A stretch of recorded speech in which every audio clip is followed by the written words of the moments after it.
El origen de empresas gigantes del caucho como Goodyear, Dunlop y Michelin nacieron al calor de la fiebre del caucho, un negocio que eclosionó a principios del siglo XIX en la Amazonía y se cobró la vida de decenas de miles de personas.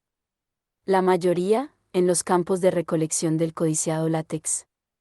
Y otros muchos, en la construcción de un tren maldito para transportarlo. Los obreros no tardaron en apodarlo, Ferrocarril del Diablo. Tenían motivos. En las sucesivas obras acometidas para extender los raíles, murieron más de 6.000, laminados por enfermedades tropicales o atacados por animales salvajes. Solo una ambición desmedida podía activar un proyecto tan estrambótico, abrir una línea ferroviaria en la selva más grande y más espesa. Y en la Amazonía de finales del siglo XIX, había mucha, alentada por los cientos de miles de dólares que movía ya el negocio del caucho. El material se obtiene de la savia que emanan algunas especies de árboles tropicales de América, Asia y África. Fue en la región del Amazonas donde primero se descubrieron sus propiedades comerciales. A partir del látex, se obtenía una goma dura pero flexible, con altas propiedades como aislante. Los árboles, y por tanto las posibilidades de ganancia se concentraban, sobre todo, en los territorios amazónicos de Brasil, Perú, Colombia y Bolivia. Allí empezó a extraerse el caucho. Pero fue a miles de kilómetros de distancia donde el producto transmutó en el material que generaría el verdadero negocio. En 1839, el estadounidense Charles Goodyear ideó un proceso denominado vulcanización, que permitía transformar el caucho en una goma que no se alteraba ante los cambios de temperatura. El norteamericano puso la primera piedra de la industria del caucho. La segunda la aportaría 4 décadas más tarde un escocés, John Dunlop. El proceso de Goodyear le sirvió para crear la primera llanta neumática, en 1887. Solo 4 años después, el francés Édouard Michelin desarrolló el primer neumático desechable. Las aplicaciones de ambos inventos marcaron antes y un después para el transporte. Se abría un universo de alternativas de negocio y todas ellas requerían toneladas y toneladas de caucho.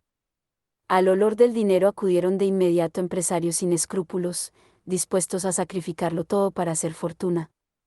Incluso las vidas de otros. Miles de europeos y americanos circulaban ufanos por avenidas de las grandes ciudades de Occidente con sus bicicletas, velomotores y automóviles, ignorantes de que, en las lejanas selvas amazónicas, cada uno de sus flamantes vehículos tenían un precio añadido al de su costo en fábrica, miles de vidas humanas. La mecánica era sencilla, pero brutalmente eficaz.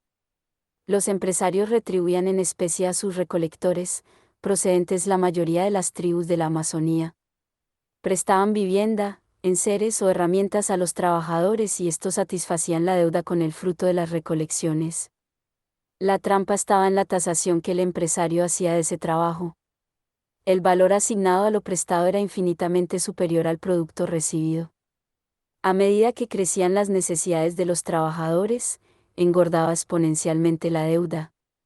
Así, el terrateniente se garantizaba atar, casi de por vida, a los campesinos y sus familias. El apetito insaciable de los caucheros empujó proyectos estrambóticos que permitieran multiplicar aún más el beneficio. Entre ellos, el ferrocarril del diablo. Desde el punto de vista logístico, la idea era buena. Se trataba de enlazar los ríos Madeira y Mamoré con una línea ferroviaria. El objetivo, facilitar la evacuación de caucho brasileña y boliviano hacia el Amazonas, usando las vías fluviales.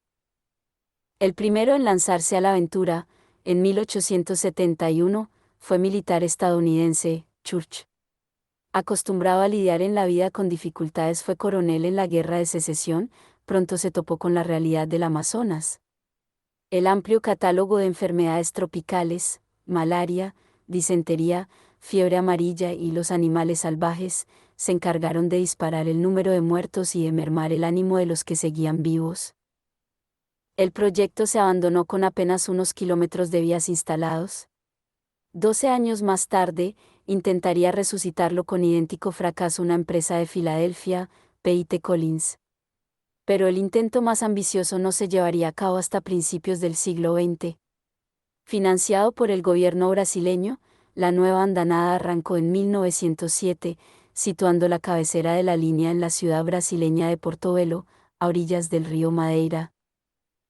En agosto de 1912 se colocaba la última traviesa de la vía férrea en la estación de Guarujá-Mirim, y la línea alcanzaba los 360 kilómetros. Según los datos de la compañía, 1.552 hombres habían fallecido durante los 6 años que duraron los trabajos. Eran contabilizados tan solo aquellos que expiraban en el Hospital de la Candelaria. Faltaban en el cómputo los que perecían en la selva y eran enterrados por sus compañeros en cualquier lugar antes de que los cuerpos se pudrieran o se los comieran las hormigas. No contaban los que se marchaban en los barcos hacia el Amazonas y el Atlántico, enfermos y sin un centavo en el bolsillo y morían en la travesía. El desplome de la cotización redujo las arcas de los productores americanos y cortó la carísima financiación del ferrocarril. Sus técnicos tenían que afrontar diariamente los zarpazos de una selva que le comía terreno a la línea y levantaba literalmente las vías.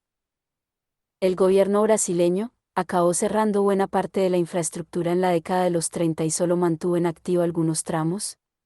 En 1972 la cerró completamente, abandonando a su suerte kilómetros y kilómetros de traviesas y rieles, condenados a ser devorados por la jungla. A convivir bajo tierra con los cadáveres de los miles de obreros que decidieron probar suerte desafiando a la naturaleza.